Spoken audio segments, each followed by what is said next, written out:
언젠가 이제 신학교 이 입시를 위해서 이제 신학교에서 계속 공부를 이제 하던 때였습니다. 점점 이제 시험 날짜가 다가오고 오늘과 같이 굉장히 이제 추운 이제 겨울이 되어서 이제 시험 볼 날짜가 다가오는데 신학교에 보면 장신대에 주기철 목사님 순교 기념 탑이 있습니다. 탑에 이렇게 탑을 세워놓고 종탑인데 십자가 탑인데 탑을 세워놓고 그 안에 이제 작은 기도실들을 이렇게 만들어 놓았어요. 그래서 많은 신학생들이 그곳에서 뭐 기도하고 또 기도 방에 들어가서 이제 뭐 기도하는 그러한 기도실입니다. 그래서 저도 매일같이 그곳에 가서 이제 기도를 하는데 이제 겨울이 되면 사람들이 별로 없어요. 왜냐하면 난방이 되지 않기 때문에 아주 굉장히 춥습니다. 그래서 점점 이제 기도하던 분들이 점점 사라지고 이제 기도탑에 거의 기도하는 분들이 거의 없어지는 시점이 이제 이런 겨울인데, 제가 이제 시험 기간이 가까이 오면 또 학생들도 마찬가지로 이제 공부에 조금 더 전념을 하고 기도하던 동역자들이 이제 점점 사라집니다. 근데 그냥 믿음으로 이제 기도 시간을 더 늘리고 이제 기도를 하겠다. 그래서 이제 겨울에 올라가는데 너무너무 추워서 한 가지 이제 꾀를 생각한 것이 페트병 1.5리터짜리 두 병에다가 뜨거운 물을 이렇게 채워가지고 넣어서 품에 품고 가서 이제 물이 식을 때까지 이제 기도하는 겁니다. 그래서 올라가서 이제 기도를 하는데 그렇게 기도를 하니까 참 편하더라고요. 이렇게 따뜻하고.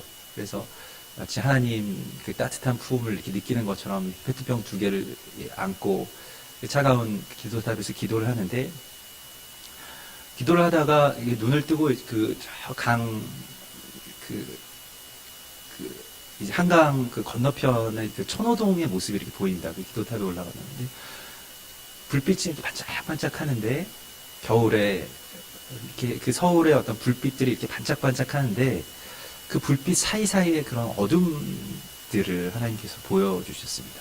그리고 갑자기 계속해서 감사의 눈물이 쏟아지는데, 왜냐하면 하나님이 계시지 않았더라면, 하나님이 나에게 이러한 빛을 주시지 않았다면 지금도 저 불빛 사이 어둠 어딘가에서 그냥 고민하고 또 방황하고 또 어려워하고 그리고 세상에 대해서 불만을 가지고 그렇게 살아갔으리라는 저의 모습들을 이렇게 떠올리게 되었습니다. 그리고 하나님이 나에게 주신 것은 이런 아름다운 빛입니다 라고 이렇게 고백하면서 다시 기도하고 정말 많은 시간 동안 울면서 기도했던 그런 기억이 납니다.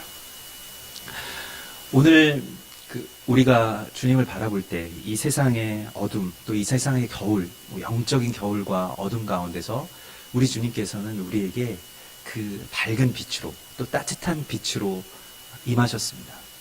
주님은 우리에게 빛으로 임하셨습니다. 모든 성경의 말씀들은 빛의 창조에서부터 시작이 되고 또한 빛이 이 땅 가운데 임하신 이야기로 완성이 되는 것입니다. 그래서 창세기에 빛이 있으라 하셨을 때 세상에 빛이 있었던 것에서부터 모든 창조의 역사가 시작되고 지금까지 그러한 일들이 시작되는 것이죠. 요즘 사람들은 세상의 다른 빛들에 대하여서 이야기합니다. 뭔가 화려한 것, 또 세상의 어떤 소유, 그리고 무슨 정치, 오늘날 요즘에는. 그런데 어떤 정치나 어떤 소유도 사람들에게 진정한 이 세상의 빛이 된 적은 없습니다. 그냥 사람들의 주장일 뿐이죠. 오직 우리 주님만이 밝은 빛으로 우리 가운데 임하십니다. 그래서 성경에서는 분명히 첫째 날에 창조하신 빛이 넷째 날에 창조하신 해와 달과 별, 이러한 어떤 물리적인 빛과는 다른 빛이라고 말씀하고 있습니다. 그것은 이제 히브리어로는 오르라고 하는 영적인 빛이고 더 밝은 빛, 우리의 삶 전체를 비치고 세상의 어둠을 밝히는 그 빛을 주님께서 먼저 창조하셨음을 분명하게 창세기에서는 밝히고 있습니다. 요한복음 8장 12절에서 예수님께서는 나는 세상의 빛이니 라고 분명히 말씀하십니다. 나를 따르는 자는 어둠에 다니지 아니하고 생명의 빛을 얻으리라 말씀하십니다. 우리 주님이 빛이신 것입니다. 그 빛은 그냥 단순한 어떤 이런 밝은 빛을 넘어서는 빛이신 것이죠. 그래서 오늘 이 본문의 말씀을 보면 어두운 밤에 아주 그 어려운 물결과 풍랑으로 고생하는 제자들의 모습이 나옵니다. 그 풍랑과 그 물결이 그들을 거스르고 또 밤이 되고 그러한 어려움 가운데 예수님을 만나게 되는 이야기가 오늘 본문의 이야기입니다. 물결이라고 하는 것은 제자들이 자신들의 어떤 삶의 터전이고 또한 그들의 생업이었던 것들이 오히려 자신들을 삼키는 상황이 된 것이죠. 오늘날의 우리들의 모습처럼. 그래서 그런 물결이 막 풍랑이 일고 물결들이 막 그 바람 때문에 막 일렁이는 그러한 밤바다 가운데서 예수님께서 이제 제자들에게 찾아오십니다. 그런데 예수님이 찾아오신 저 먼 그 바다 끝에서 이제 오시는 그 밤바다를 걸어오시는 예수님의 모습을 보고 제자들이 심히 놀라서 유령이 나타났다라고 그렇게 소리치고 더 큰 공황 상태로 빠져들게 되죠. 그것은 마치 예수님께서 이 땅 가운데 오셨을 때에 누가복음 11장에 보면 사람들이 예수님에 대하여서 유령의 왕이다. 그 바알세불을 힘입어서 귀신들을 쫓아내고 저런 이적을 베풀어내는 자다라고 해서 예수님을 그런 바알세불이라고 칭하였던 사람들의 모습과 유사합니다. 두려움에 빠져서 또한 예수님에 대한 전적인 어떤 반대의 오해를 하는 세상의 모습과 또 비슷하죠.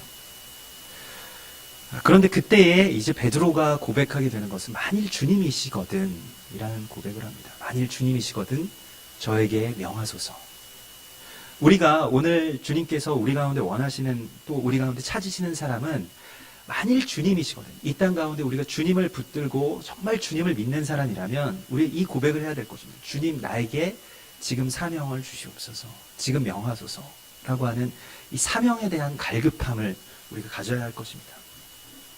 하나님 나라에 대한 깊은 갈망과 또한 그 하나님의 탄식 소리를 들으면서 기도하는 사람들에게는 바로 이와 같은 기도가 필요한데 그것은 무엇이냐면 나를 보내소서, 나를 명하소서.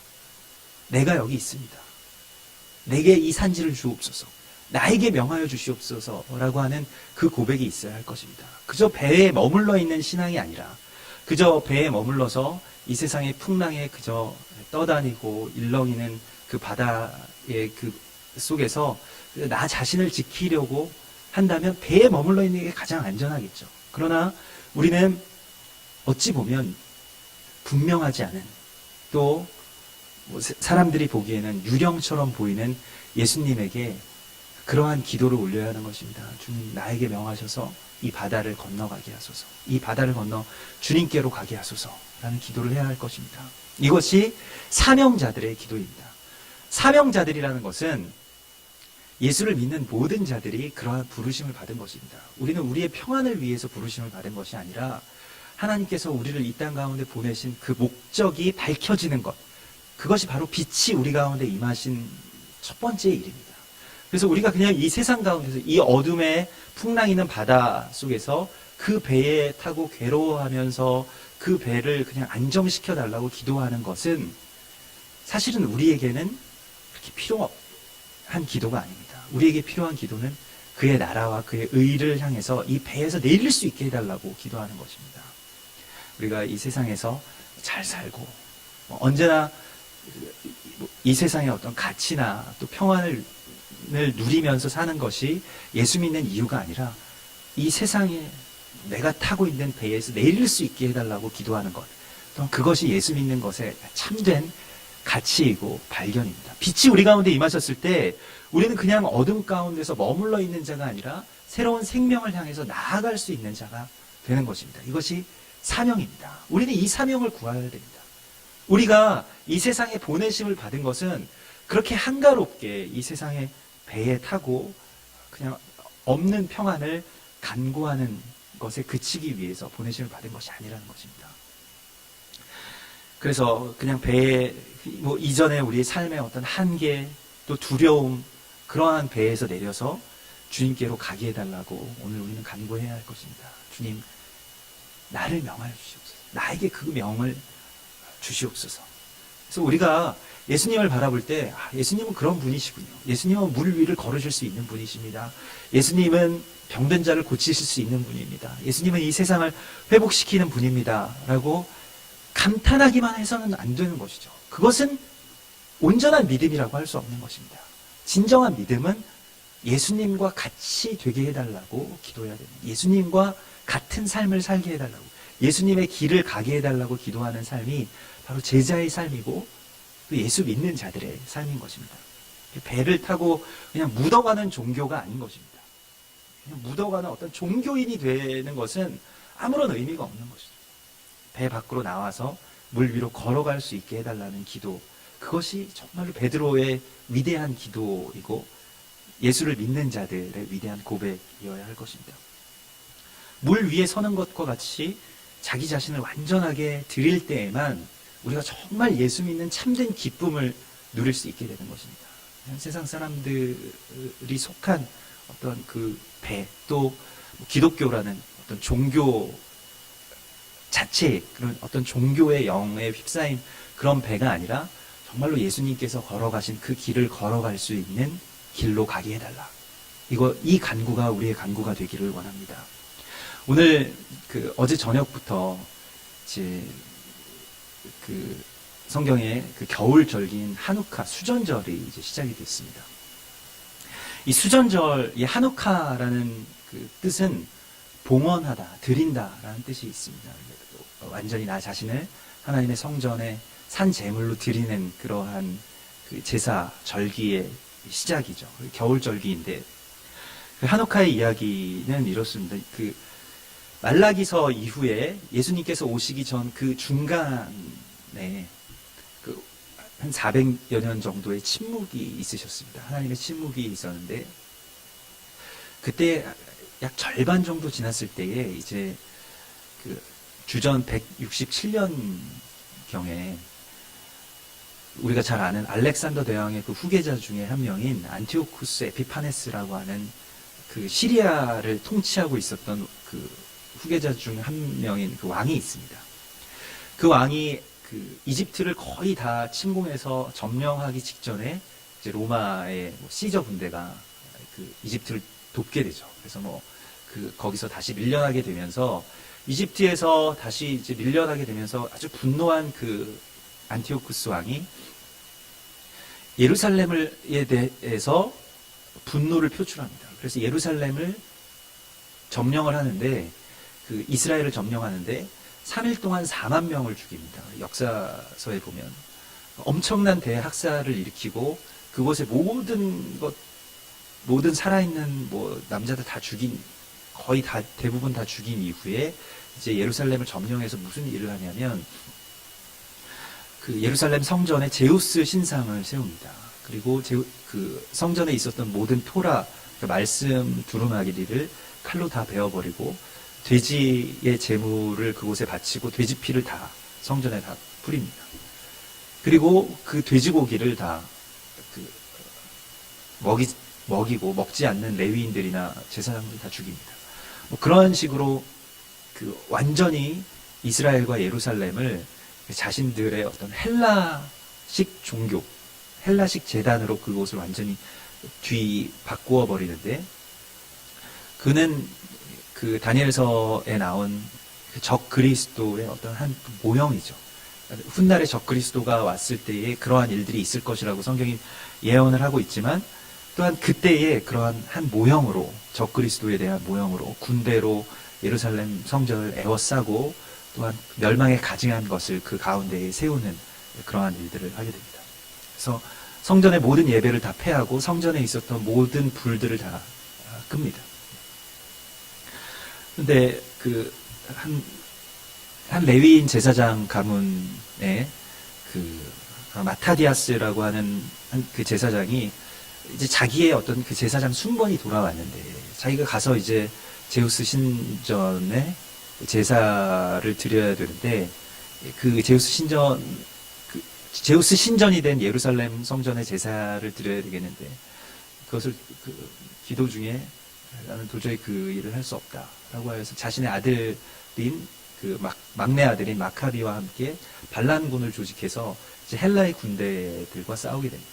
그래서 헬라의 군대들과 싸워서 다시 이제 3년 만에 그 예루살렘 성전을 회복한 것이 그들의 유대력으로 12월 25일, 그러니까 정확하게 12월 25일에 그 제단이 무너졌고 다시 12월 25일에 그 제단의 불을 그들이 밝히게 됩니다. 그래서 레위인들이 제단의 그 예루살렘 성전에 들어가서 성전에 불을 밝히게 되는데 그 불을 밝히려고 하는데 그 기름이 얼마 남지 않았습니다. 하루치 분량의 기름밖에 없었는데 그것이 어떤 하나님의 은혜와 또 초자연적인 그 능력으로 말미암아서 이제 8일 동안 그 성전의 불이 켜지게 됩니다. 아주 불이 밝게 빛나게 되고 그것을 이제 기념하고 또한 그렇게 성전이 회복되고 말씀이 회복되고 예배가 회복된 날을 기념하여서 그 날을 이제 하누카 빛의 축제로 그들이 지내게 됩니다. 그래서 성전에 하누카가 되면 하누카 그 촛대 우리도 성전에 불 밝혀 놓았습니다만 하누카 촛대를 계속 하나씩 불을 켜가면서 그 불을 밝히게 되고 빛으로 이 땅 가운데 임하신 우리 주님에 대해서 찬양하게 되죠. 그리고 이 하누카가 뭐 주보에도 이렇게 써놓았습니다만 이스라엘의 겨울절기 가운데 예수님께서 그 태어나신 날을 우리가 12월 25일로 이렇게 기념하고 있습니다만은 사실은 12월 25일이 아니죠. 그래서 성경에 나온 어떠한 여러 가지 그런 근거들로 그 추적해 보면 그 10월 절기, 그 초막절에 예수님께서 오신 것을 대부분 다 밝히고 있고, 그런데 이제 10월 절기에 예수님께서 오시려면 그때 태어나시려면 그 전에 280일 전, 곧 하누카 때 잉태되신 것으로 이렇게 연결됩니다. 그래서 예수님께서 이 땅 가운데 빛으로 오신 것이, 빛으로 임하신 것이 마치 그 어떤 어두운, 그리고 겨울, 그리고 공허함, 그러한 어머니의 자궁과 같은 그곳에 예수 그리스도께서 빛으로 임하셔서 이 땅 가운데 이제 오실 준비를 하는 것이죠. 그것이 하누카이고 예수님이 오시기 167년 전의 일이었습니다. 그리고 예수님께서 다시 오셔서 정말로 완전한 성전을 주님께서 만드시죠. 이것이 성령이 거하시는 성전, 곧 우리들을 그와 같은 주님의 성전으로 만드시는 것입니다. 그래서 하누카는 곧 나 자신의 목숨을 다해서 하나님의 성전에 드리는, 정말로 산 제물로 드리는 절기이고, 나를 들여서 주님의 빛을 그렇게 밝히는 그러한 날입니다. 자신을 주님께 온전하게 봉헌하는 것, 주님께 산 제물로 드리는 것, 이것이 하누카 절기의 참된 의미입니다. 우리가 이스라엘의 절기에 대하여서 그 절기를 완벽하게 우리가 지키고 또 그 절기를 지키지 않으면 뭔가 죄인이다, 이러한 것은 아닙니다만은, 그것은 다시 율법주의로 돌아가는 것이지만은, 그러나 절기에는 분명히 그리스도 예수에 대한 메시지가 다 있습니다. 모든 절기에는 예수 그리스도를 향하고 있는 메시지들이 다 있습니다. 그래서 그것을 우리가 받아야 됩니다. 그리고 예수 그리스도께서 또한 이 땅 가운데 어떠한 의미로 오셔서 구원하시고 또 승리하시고 십자가에 달리시고 다시 부활하시는 것에 대한 모든 말하자면 스케줄표가 다 그 절기 가운데 있는 것이죠. 그래서 하누카의 절기 가운데 또한 우리에게 주신, 또 우리에게 빛으로 임하신 우리 주님을 바라보는 그러한 깊은 그 고백과 또한 그런 깊은 지혜가 우리 가운데 있어야 할 것입니다. 그래서 지혜가 곧 빛이죠. 그 지혜를 얻은 자는 궁창의 빛과 같이 밝게 빛나리라. 다니엘서의 말씀처럼 그 주님을 아는 지혜, 그 주님을 안다라고 하는 것은 주님과 더 가깝게 나아가는 관계 가운데로 나아가는 것이고, 그 관계 가운데로 나아갈 때, 이게 안다라고 했을 때 그냥 머리로 아는 것이 아니라 정말로 부부 사이에 이 아는 것과 같이, 마리아가 그 천사에게 고백했던 것처럼 나는 남자를 알지 못하는데 어떻게 나에게 잉태될 수 있겠는가? 라고 반문했을 때에 거기서 안다라는 것이 바로 그것이죠. 그런데 우리가 정말로 하나님을 알고 성령님 안에서 정말 깊은 그 교제, 그 임재 가운데 정말 그 하나님, 그 빛으로 이 땅 가운데 임하시고 빛으로 성전을 밝혀주시는 우리 주님의 임재가 나에게 임할 때에 내게도 그와 같은 그리스도 예수의 삶이 잉태되는 것입니다. 그것을 우리가 품어야 되는 것입니다. 그것이 곧 잉태되는 그리스도 예수가 사명인 것입니다. 주님께서 나를 부르시고 내가 지금 무엇인가를 하는 일은 전혀 없지만은 그러나 내가 조금씩 이제 변해가는데 그 잉태에서부터 시작되는 거예요. 그리고 이제 해산하는 그 날까지, 예수 다시 오실 그 날까지 우리가 정말로 경건하게 또 정결하게 또 주님께만 집중하면서 나아가는 것입니다. 그래서 그러한 잉태의 축복을 오늘 하나님께서 우리 가운데 주시기를 원하시는 것입니다. 그래서 오늘 우리는 배 밖으로 나와서 걷는 길을 택한 자들로 이 땅 가운데서 살아가는 자들이고 그러한 빛을 잉태하는 자들로 살아가는 자들인 것을 알아야 됩니다. 그러나 이것은 아직 해산을 한 것은 아닙니다. 우리가 잉태했다라고 하는 것은 어쩌면 더 어려운 일을 이제 시작했다라는 것을 의미할 것입니다. 절반의 승리이죠. 그 하누카, 그 마카비, 그래서 마카비 왕조가 이제 세워진 이후에 주전 167년부터 이제 예루살렘은 아주 하나님께 온전하게 드려질 수 있는 그런 기회를 맞았지만은 그러나 오히려 또 그곳에 이제 헤롯 대왕이라고 하는 에돔 사람이 서게 되고 또한 성전이 다시 그렇게 혼탁하게 되는 그러한 길 가운데 빠졌던 것처럼 그래서 예수님께서 다시 오셨던 것처럼 오늘 우리도 이제 하나님의 길을 걷는 데 있어서 어떤 시작의 단계 가운데 있는 자들임을 알아야 됩니다.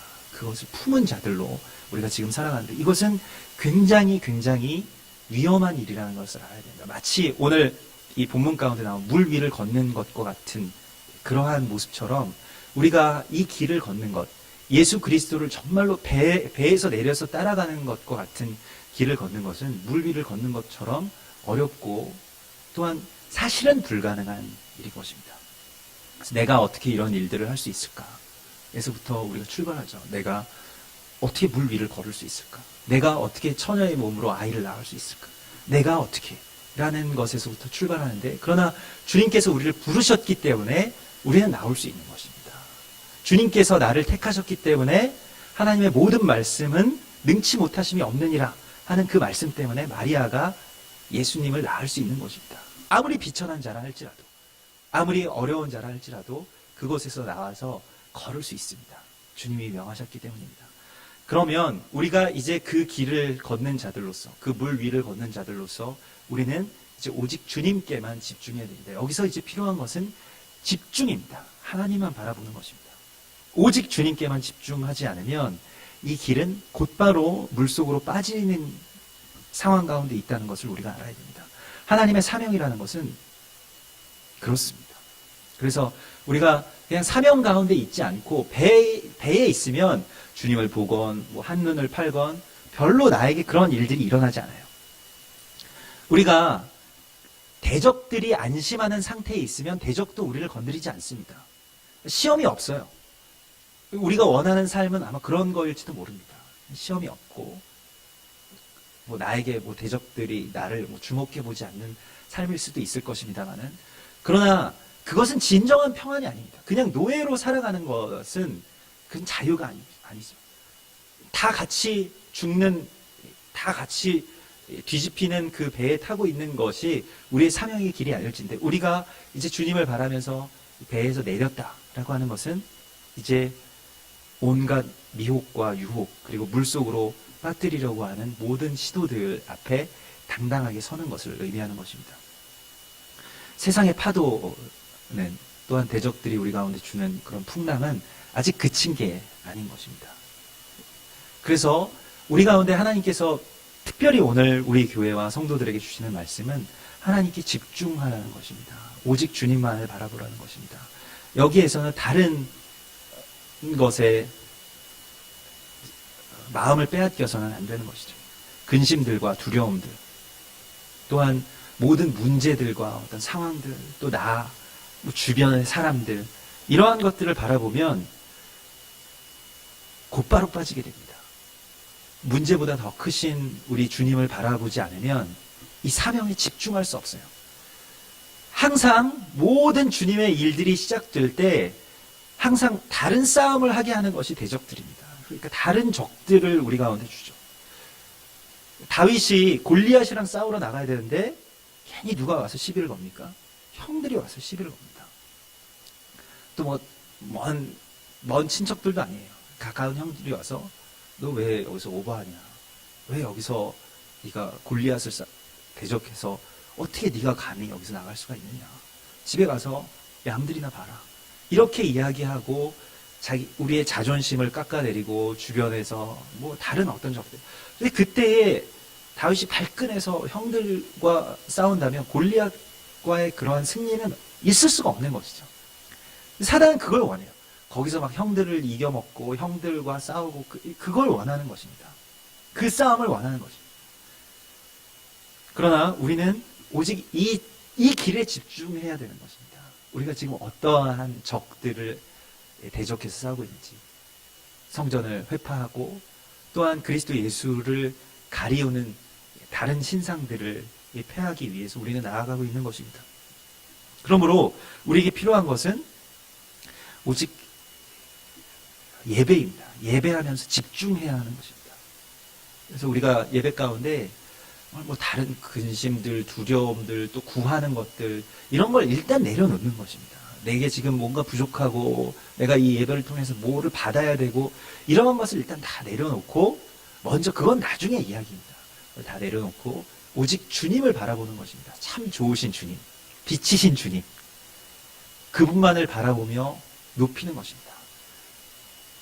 뭐 세상을 살아가면서 뭐 일주일에 정말로 1시간만이라도 정말 주님만을 바라볼 수 있어야 되겠습니다. 내가 지금 뭐가 어떻게 됐는데 뭐 집에 가스불을 혹시 켜놓고 온 게 아닌가, 뭐 이런 생각들로 그냥 나의 어떤 삶과 단절되지 않은 어떤 다른 많은 생각들을 하게 하는 것에서 벗어나야 됩니다. 그리고 오직 주님께만 집중해야 됩니다. 주님이 참 좋으신 분이시고 또한 주님과 그 말씀에만 집중하는 것이 바로 예배이고 물 위를 걷는 것입니다. 예배는 물 위를 걷는 것과 같은 것이에요. 그래서 다른 것에 신경을 써서는 안 됩니다. 다른 것에 주의가 흐트러져서는 안 되는 것입니다. 주님만을 바라볼 수 있어야 되겠습니다. 또한 우리가 이러한 물 위를 걸어갈 때에 우리에게 필요한 것은 기도와 선포입니다. 이 기도할 때 특별히 선포하면서 기도해야 되는데 어떤 생각들 때문에 베드로가 빠지게 됩니다. 그러니까 베드로가 지금 걸을 수 있는 것은 오직 주님을 바라보기 때문인데, 그런데 다른 생각들이 들어오게 될 때 빠지게 되죠. 베드로가 빠지는 이유는 물이 깊어서가 아닙니다. 바람이 너무 많이 쳐서도 아닙니다. 어떤 그 생각의 바람이 들어왔기 때문에 그런데, 그것에 대해서 우리가 대적할 수 있는 것은 기도와 선포입니다. 그래서 그 생각이 들어올 때, 그 생각이 나의 눈에 보일 때, 나의 주님을 가리울 때, 그때 뭐 어떤 사람에게는 그것이 돈이 뭐 그런 가장 자기 자신에 대해 뭐 약한 부분일 수도 있습니다. 돈이 없다는 것이 가장 불안한 부분일 수도 있고, 어떤 분에게는 뭐 자식들이 그럴 수도 있고, 어떤 분에게는 뭐 관계가 그럴 수도 있고, 누구에 대한 분노가 그럴 수도 있는데, 그런데 그때에 우리가 주님의 보혈을 선포하고 그 생각에서 곧바로 빠져나와야 됩니다. 그걸 분별할 수 있으면 승리할 수 있습니다. 여러분 잘 분별하셔야 됩니다. 어떤 생각들이, 이 생각이 내 생각이 아니에요. 내 마음이 아닙니다. 우리 가장 어려운 것이 무엇인지 아십니까? 모든 생명의 근원 그 마음에서 나오는데, 이 마음이 내 마음대로 안 된다는 데 있습니다. 누군가를 사랑하고 또 하나님의 길을 걷고 또 주님의 길에 집중한다는 데 있어서 가장 어려운 것은 내 마음대로 안 되는 내 마음이에요. 거기에 대하여서 우리가 기도해야 됩니다. 내 마음이 내 마음이라고 생각하셔서는 안 됩니다. 그래서 누군가에 대한 생각이 들어오고 근심이 들어오고 걱정이 들어올 때에 우리가 선포해야 됩니다. 계속해서 주님의 보혈을 여러분 선포하십시오. 그런 생각들이 들어올 때가 있을 거예요. 그것을 분별할 수만 있으면 승리할 수 있습니다. 그때에 예수의 보혈을 선포하고 또한 예수의 승리를 선포하고 기도해야 됩니다. 그래서 주님을 의지하면서 기도하고 그것을 주님, 내가 이 마음을 내가 이겨낼 수 없지만은 주님께서는 이기실 수 있습니다. 예수의 보혈로 나의 이러한 생각들을 덮습니다. 나의 이러한 두려움들을 덮습니다. 나에게 들어온 이러한 유혹들을 덮습니다. 라고 예수의 보혈을 입술을 열어서 여러분 선포하십시오. 그러면 승리할 수 있습니다. 또한 결국 빛의 역사는 말씀에서부터 비롯되는 것입니다. 주의 말씀은 내 발의 등이요 내 길의 빛이니이다 라고 말씀하셨던 것처럼 그 말씀을 계속해서 선포해야 됩니다. 그래서 뭔가 좀 어려운 그 생각들이나 일들이나 이런 것들이 있을 때 항상 그 가장 긴 시편 176절까지 있는 시편 119편을 이렇게 소리내서 읽곤 하는데요. 거기에 승리가 있기 때문에, 그래서 말씀을 계속 묵상하고 가장 높은 곳에 놓고 계속 선포할 때에 말씀이 무슨 주문 같은 것이 아니지만은 그러나 그 말씀 안에 이미 답이 있는 것을 우리가 보게 됩니다. 그래서 항상 말씀을 우리가 선포하고 그 말씀을 계속 여러분들 정말 소리내서 읽고, 그리고 말씀을 언제나 나의 가장 높은 곳에 두고, 가장 낮은 곳에 어디 차의 구석에 두지 마시고 가장 높은 곳에 정말로 주님께서 주시는 그런 가장 그 밝은 비침을 우리가 그렇게 볼 때에 그 어두운 밤바닥 가운데서도 주님을 따라갈 수 있는 그런 참된 빛을 우리가 바라볼 수 있게 되는 것입니다. 여러분, 오늘 주님께서는 우리의 어둠 가운데 정말 어두운 성전이 되어버린 것과 같은 내 안에 주님의 빛을 밝히시기를 원하십니다.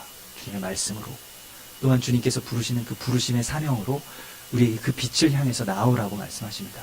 이제 우리 차례입니다. 정말 그 예수님 오시기 전에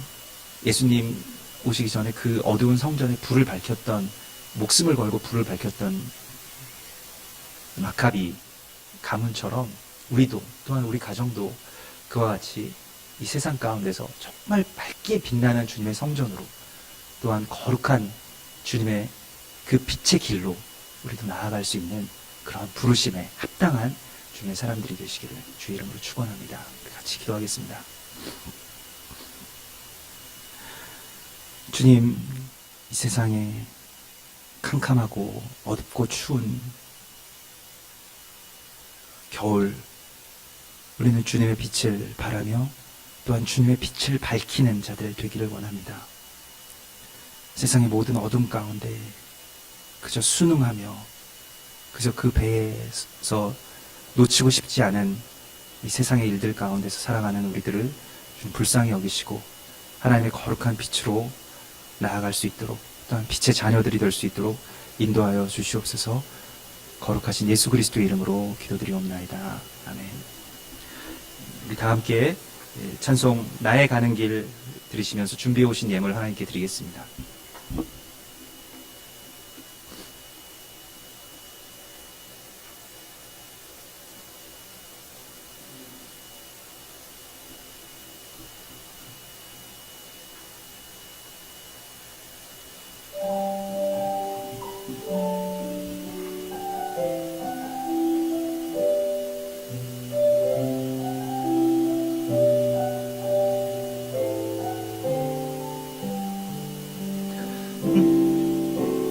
나의 가는 길 주님 인도하시네.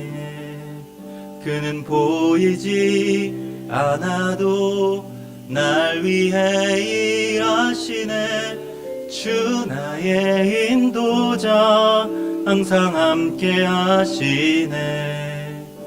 사랑과 힘 베푸시며 인도하시네.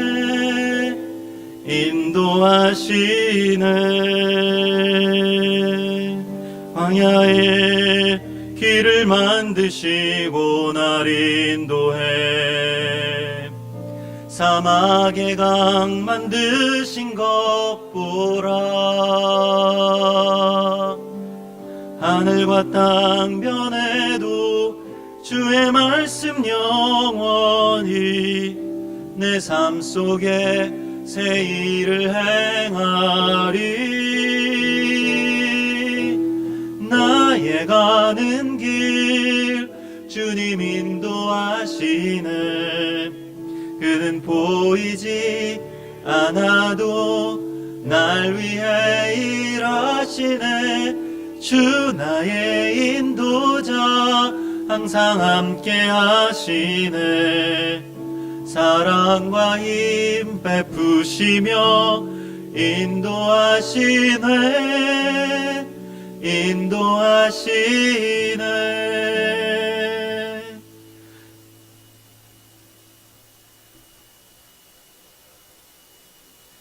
기도하시겠습니다. 참 좋으신 주님, 오늘 봉헌의 절기를 맞이하여 우리들 나의 삶과 나의 모든 인생의 길을 주님께 온전하게 드리기를 원합니다.